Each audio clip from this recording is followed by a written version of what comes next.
Story 1. Specimen 87. The third time I disposed of Specimen 87, I watched the accession log clear from my screen, heard the sharps lid seal, and set the biohazard tote back under the counter with my own hands. Less than a minute later, the printer behind me began feeding labels again.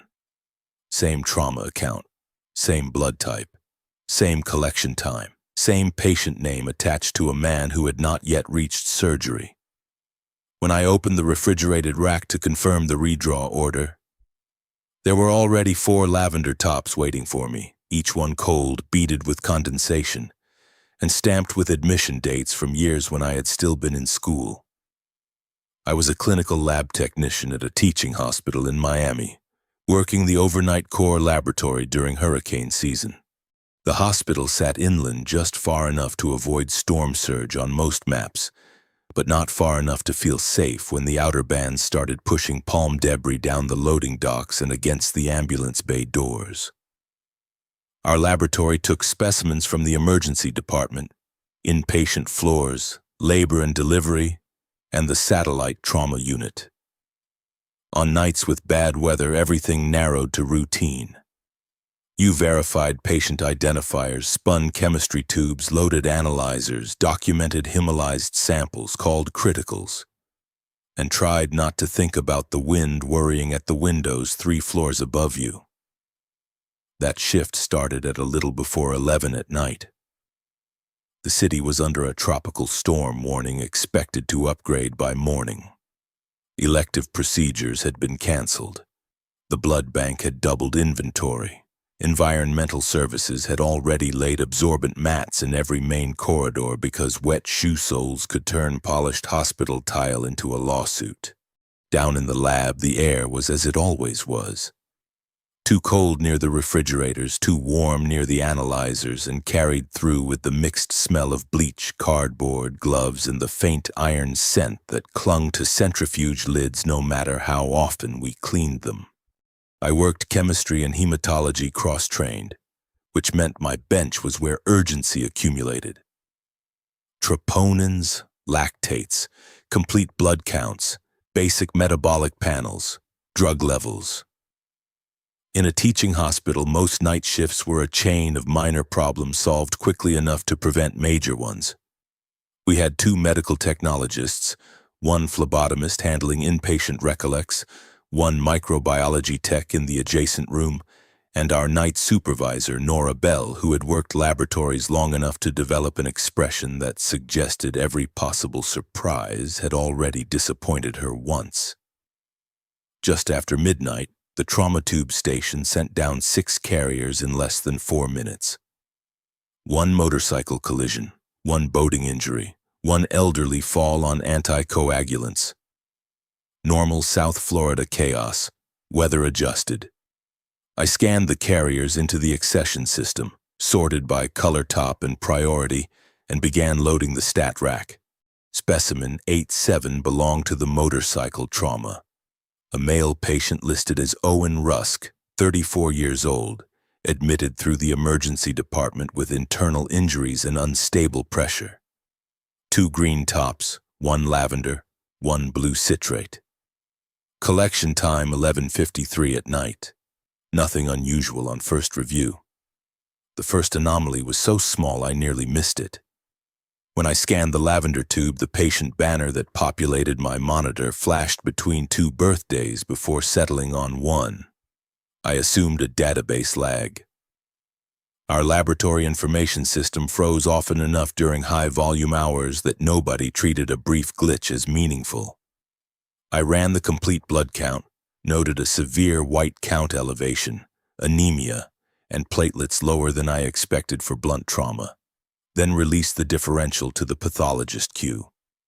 Chemistry showed lactic acidosis, elevated potassium, renal stress. Again, not impossible, he was a critical trauma. I printed the results and called the emergency department. The resident confirmed receipt. 10 minutes later, another lavender top for Owen Rusk appeared in the track.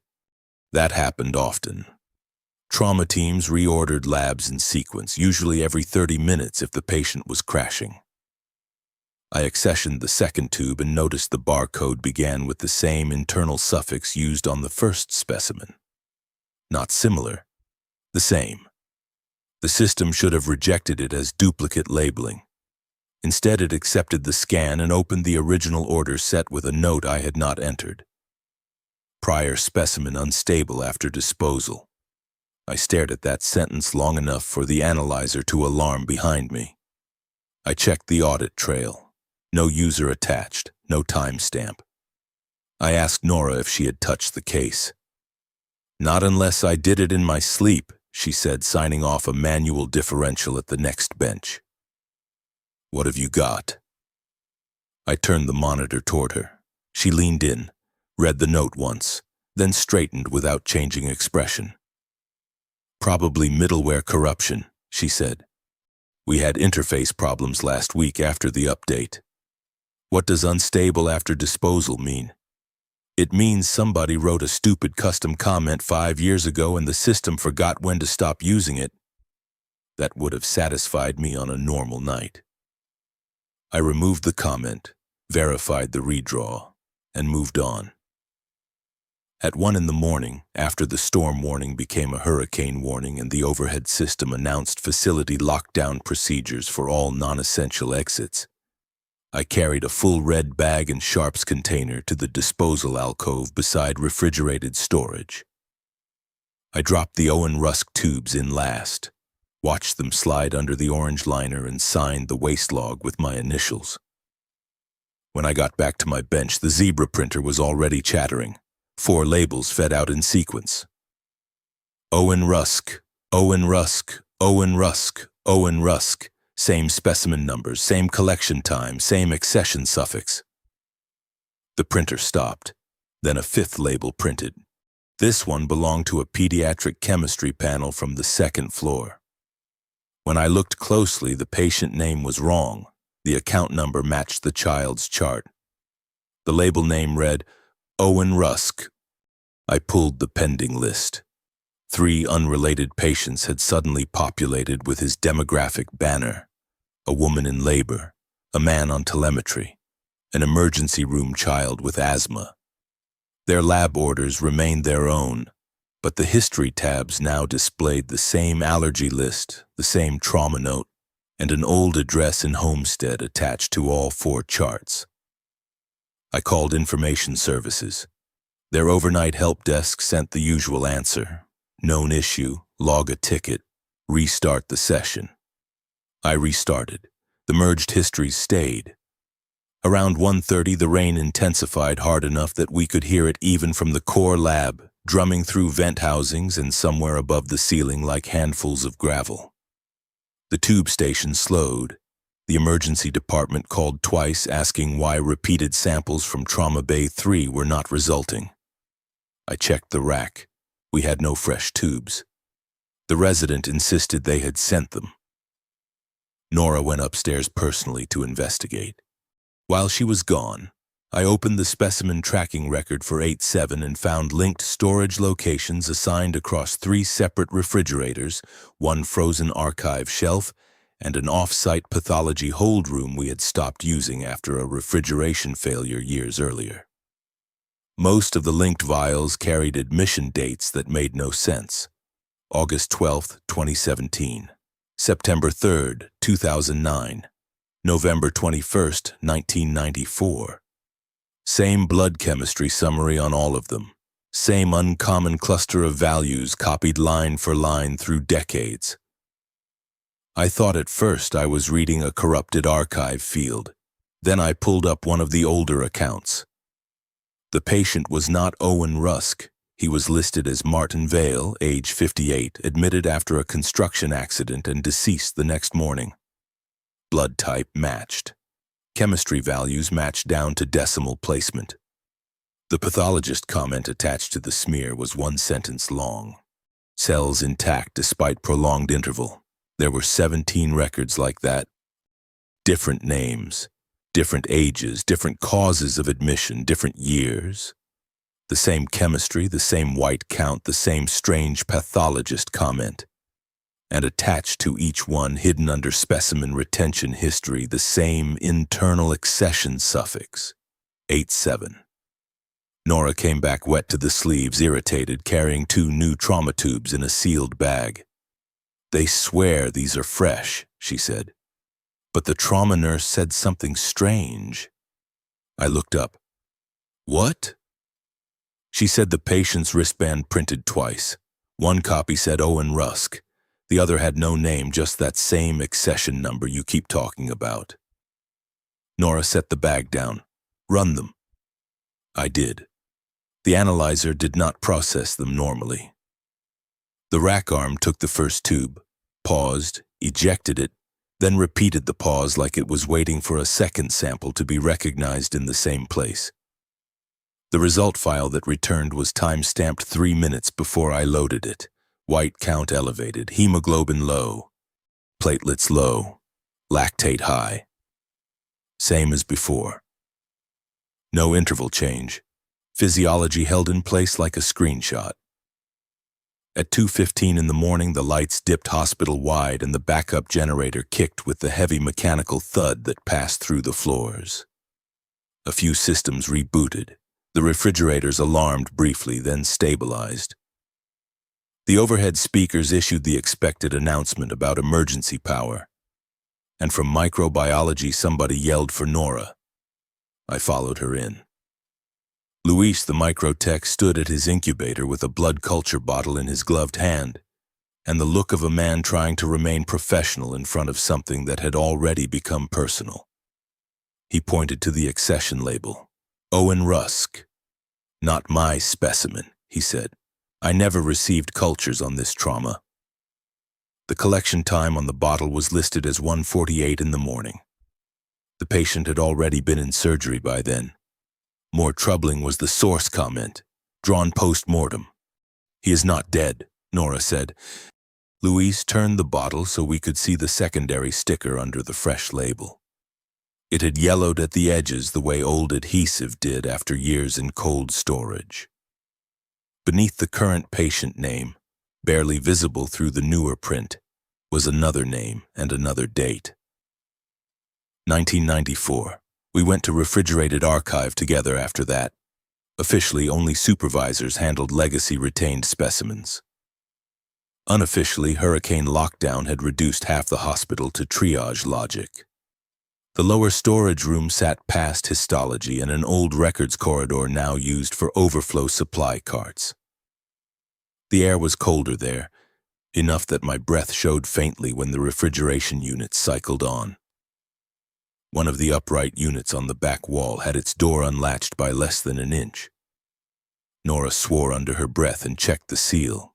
Inside were trays of lavender and green tops stacked by rack number, all properly capped, all labeled, all logged under accession numbers our current system should not have been able to retrieve without manual request. Many of the names had deceased flags in red. Several admissions predated the current hospital tower. Every third or fourth label carried the same suffix, 87. There is a specific kind of fear that medical workers feel when a system meant to preserve chain of custody reveals that it has been preserving something outside custody altogether. It is not the same as panic. It is quieter. It sounds like calculating what legal failure you may already be implicated in. It feels like cold fingertips at the base of the neck. Nora began pulling random tubes and checking them against the database. Each one was real. Each one belonged to an actual admission. Each one had, at some point, been marked discarded. Yet the refrigerator held them anyway, grouped together like repeats in a teaching set. One vial near the back had my attention because the label stock was new. Patient name, Elena Ward. That was me, employee health screen, year 2019. Titers and routine blood work after an exposure drill. Disposition. Discarded after retention period. Yet here it was beside trauma samples from people who had died in storms, falls, crashes, and unexplained events spread across 3 decades. When I picked it up, the database window at the mobile terminal mounted outside the door refreshed on its own and added my employee health record to Owen Rusk's chart as prior comparable history. "I never authorized this," I said, which was a useless sentence the moment it left my mouth. Nora did not answer. She was looking at a paper log binder on the shelf under the unit, old handwritten chain of custody sheets. There were entries with her signature from years before her actual hire date. She handed one to me. The handwriting looked enough like hers to raise every hair on my arms. The comment line on 5 separate entries read, "Returned after flood event. Do not release to pathology review." "No," she said very quietly. "No." The overhead speaker crackled then, distorted by generator power. Instead of the routine lockdown message, a voice from nowhere in particular announced, "Core laboratory, prepare repeat accession. Trauma return incoming." We stood still. No one used that phrasing. Not overhead, not ever. My phone buzzed with a secure message from the emergency department resident. "Need prior labs on Rusk. He remembers previous admissions here. Family denies." That message altered the shape of the room. I went back upstairs at Nora's insistence to verify the patient identity from the source. The hallways on emergency power looked wrong in the way all hospitals do when half the ceiling lights are out. Too much shadow between bright islands, too much reflective floor, too much sound from wheels and distant alarms without enough visible staff to account for it.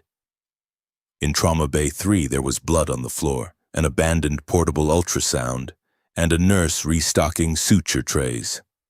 "The patient from here," I said. "Owen Rusk." She looked at me blankly. "He went to surgery." "I know. His prior admissions." She hesitated. "He asked if this was where he came last time." "When was last time?" She glanced toward the empty bay as if checking whether someone else had heard.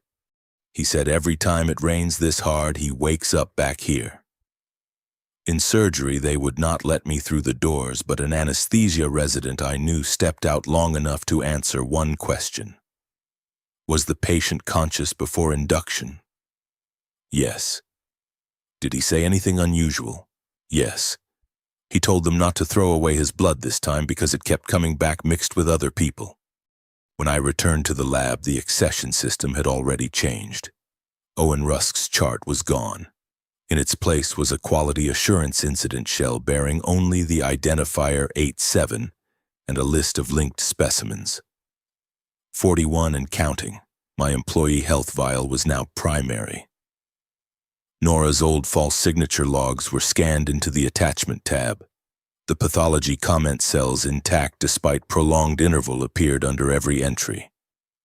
I should tell you that I tried the obvious things. I printed the audit trail. I called the pathology fellow at home. I took photographs on my phone. I exported a report to the incident folder. All of it was procedural. All of it made sense at the time. None of it remained consistent for more than a minute. Each refresh changed the oldest date. Each printout carried a different patient name. One page listed Owen Rusk as deceased in 2009. Another listed Martin Vale as discharged alive at dawn that morning. My photographs blurred only around the labels, as if the camera could hold racks and hands and stainless steel edges, but not the printed fields that explained them.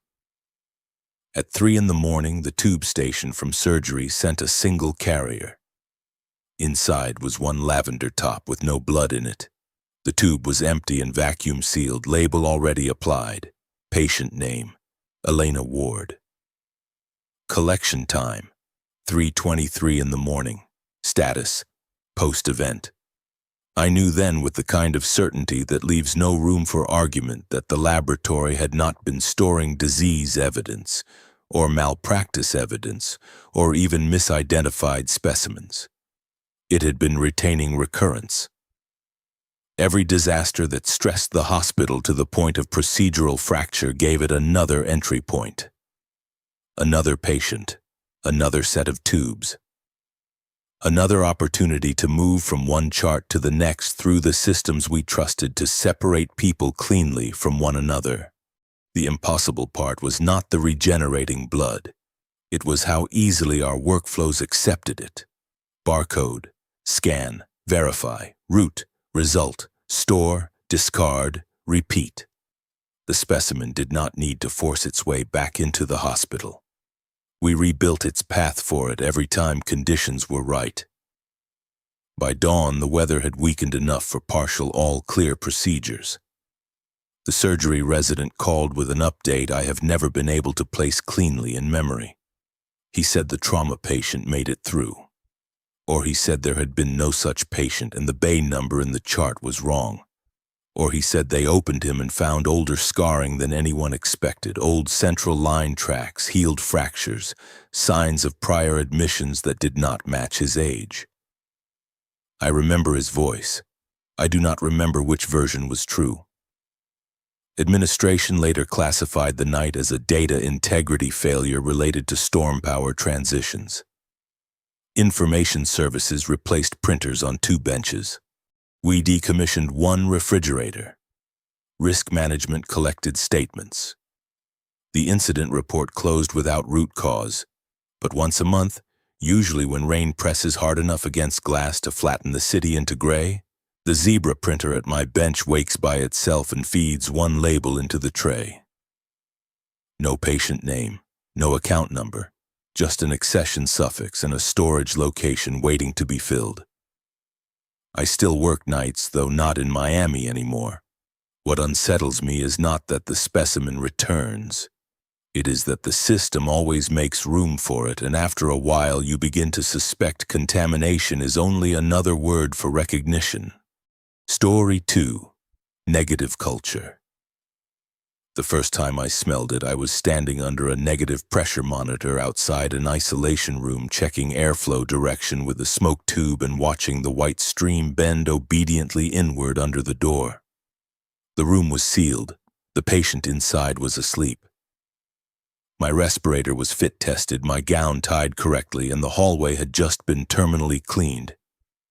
Still, for 3 or 4 seconds, something drifted through the supply of conditioned air and settled at the back of my throat.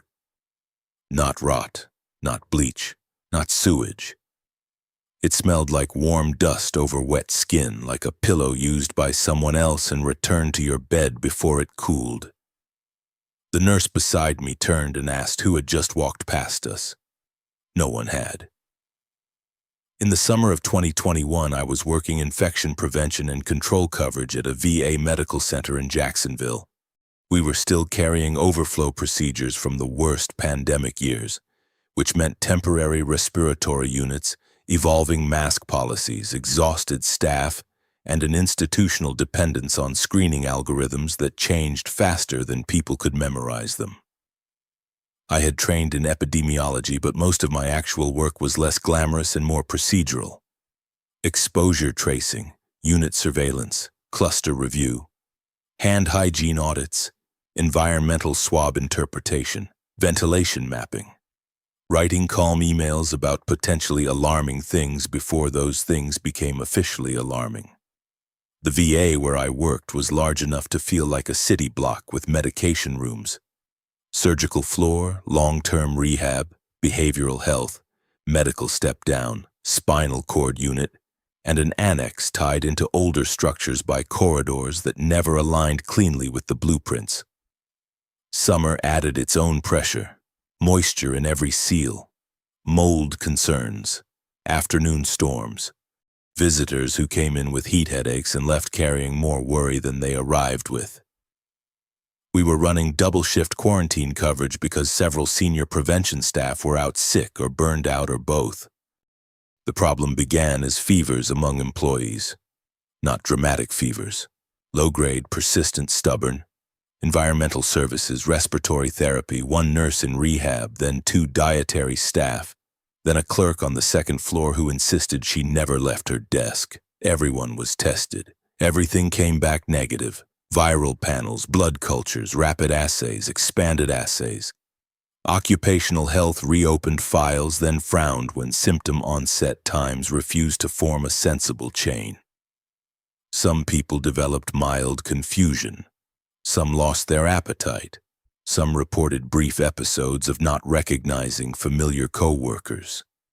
A pharmacist called a code gray on a disoriented patient and later swore she had mistaken her own reflection in the clean room glass for an intruder. Negative results are usually reassuring.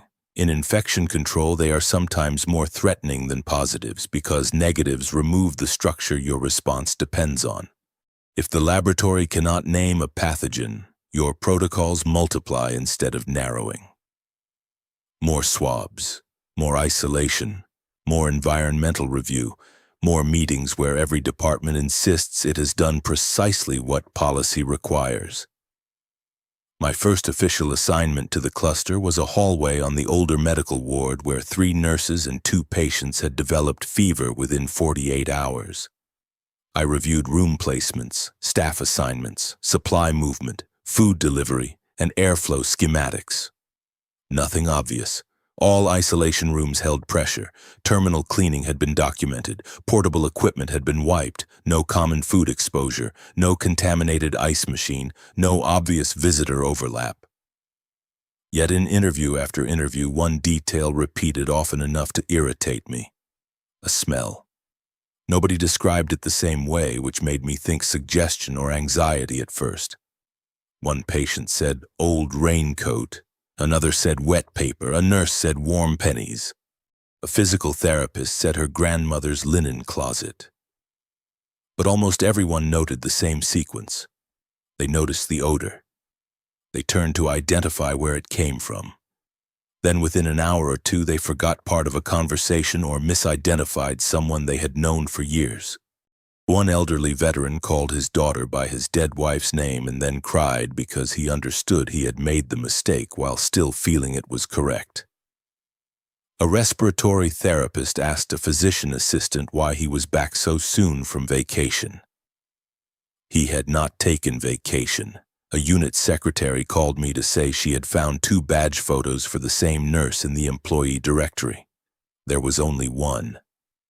I collected environmental swabs from vents, call buttons, bed rails, nursing station keyboards, computer mice, medication cart handles, and inside the supply room where 2 staff members reported the smell strongest. The lab returned the initial report with a handwritten note from microbiology asking whether the samples had been mislabeled. They had grown something. Not heavily, not consistently, but enough to warrant attention. The organism did not match common environmental flora. It resembled human commensal bacterial communities found in upper airway samples.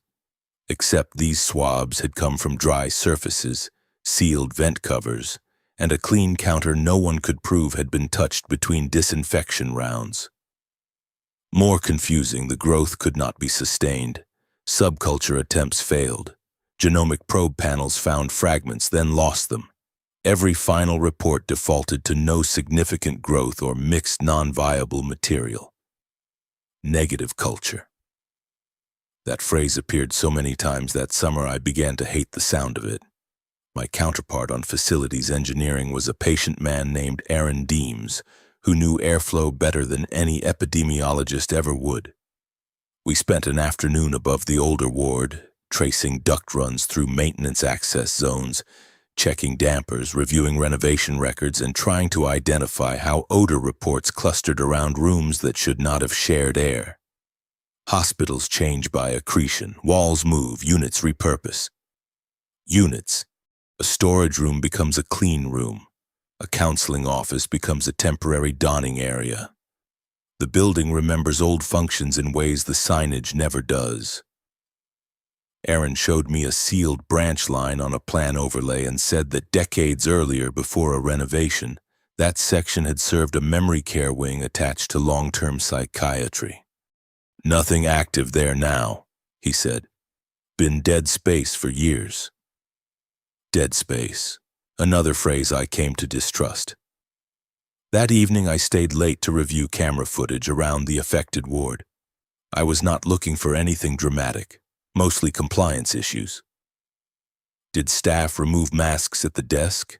Did visitors wander? Did someone prop a door? Surveillance in hospitals rarely reveals evil. It reveals shortcuts. At 8:47 at night, I found myself on camera entering the ward. My shift that day had officially begun at 6 the next morning. I watched the clip 3 times, same navy scrubs, same gait, same clipped badge reel hanging low off my waistband. I appeared at the far intersection from the elevator hall, looked directly toward the camera, then turned into the affected corridor carrying a tablet and a stack of isolation signs. I used my badge on the supply room reader. The door opened. I entered alone. The footage rolled for 20 minutes with no sign of me exiting. I checked my calendar, email, phone location history, and badge swipes. I had been home that evening. My wife remembered the dinner we ate because I had overcooked the fish. My garage camera had captured my car all night. Badge access showed nothing. Security told me their system occasionally overlaid prior cached frames when the server lagged. Then why did the access control log match the video, I asked. The officer at the desk looked at the screen, looked at me, and chose institutional survival. Probably the same server issue. By the end of the week, more units reported the odor, not everywhere. Only along a strange path that did not follow obvious airflow or foot traffic. Old ward to rehab, rehab to imaging hallway to central elevators. People who noticed it often developed the same pattern: mild fever, restlessness, a sense of someone being just behind them in corridors. Then memory slips tied specifically to recognition. Names first, faces second. In 2 cases, family members. No frank delirium, no hallucinations anyone would put in writing. Just a steady corrosion of certainty around who was who. A hospital functions because recognition is formalized. Wristbands, badges, faces, medication verification, room assignments, orders signed by the right provider. Once that starts to blur, the whole place becomes an engine for near misses. We increased isolation, restricted movement on 3 units, and implemented staff symptom screening every 4 hours for affected departments. Still, nothing cultured, nothing sequenced reliably. Nothing appeared on a panel and remained there. I interviewed a patient named Gerald Pike on the rehab floor because nursing documented that he repeatedly complained about the hallway smell, and then forgot he had complained. He was a veteran with chronic lung disease and enough baseline cynicism to make him useful.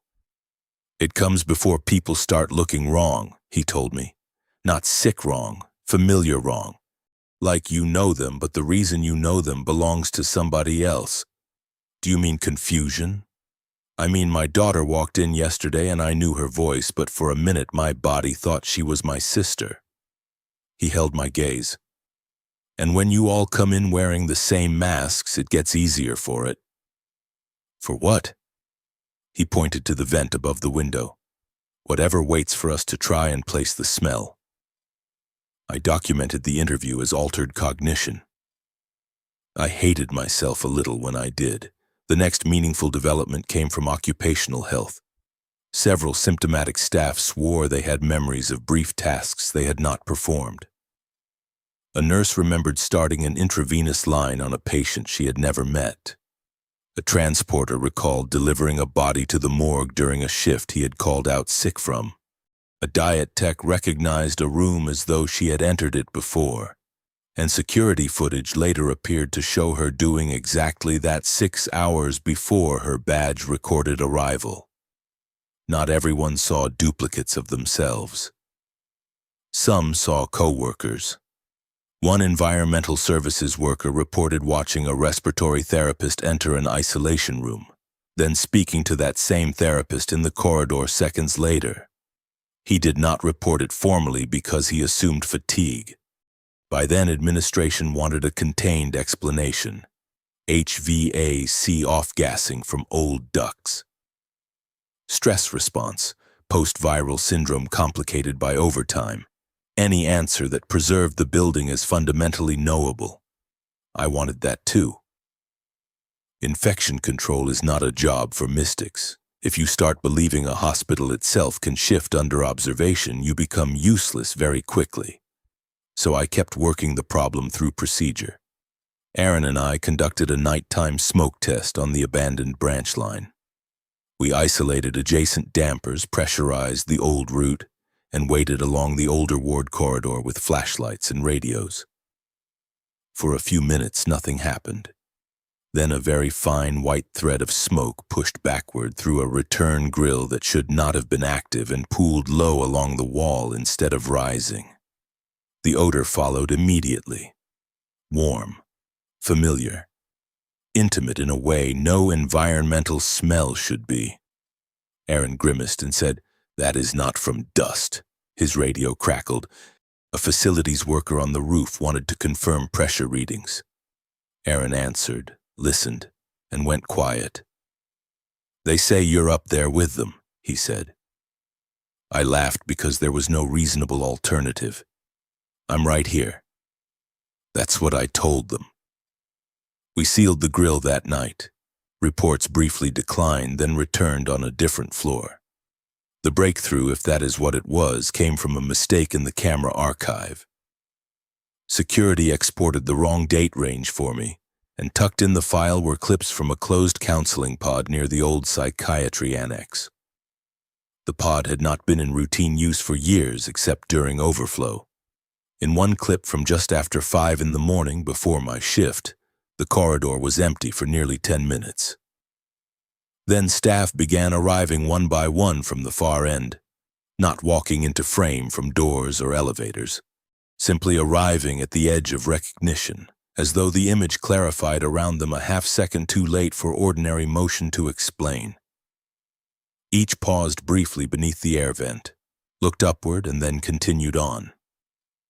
I recognized all of them, all symptomatic, all later documented as having fever. At the end of the clip, I appeared. I stood under the vent longer than the others, head tilted slightly as if listening. I turned toward the camera with an expression I have never seen on my own face in any mirror. Not fear, not confusion.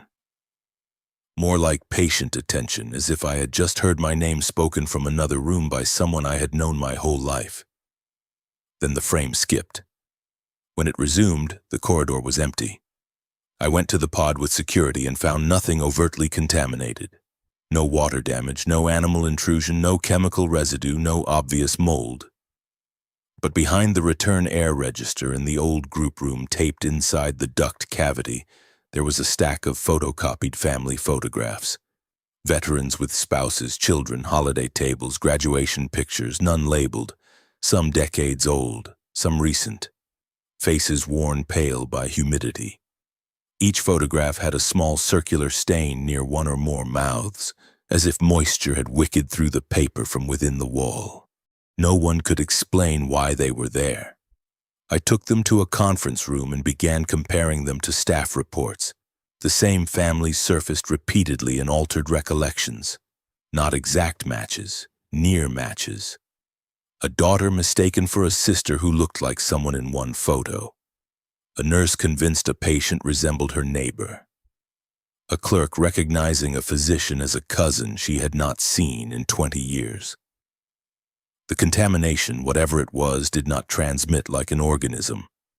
It propagated through attempts to resolve familiarity, through the mind's reflex to place a face, a smell, a voice, a relation. That is why the cultures failed. There was nothing stable to grow outside the host function. It needed recognition the way bacteria need media. The final piece arrived in the cruelest possible way. My wife came to pick me up after a double shift because heavy afternoon storms had flooded an underpass on my route home. She texted that she was downstairs. I went out to the employee loop, saw her by the curb, opened the passenger door, and for one full second had no idea who she was. I knew facts, her name, the shape of her jaw, the scar near her thumb from a kitchen knife years ago. But my body kept offering wrong relationships, and former teacher, a patient's daughter, stranger with a borrowed face. She saw it happen and did not hide.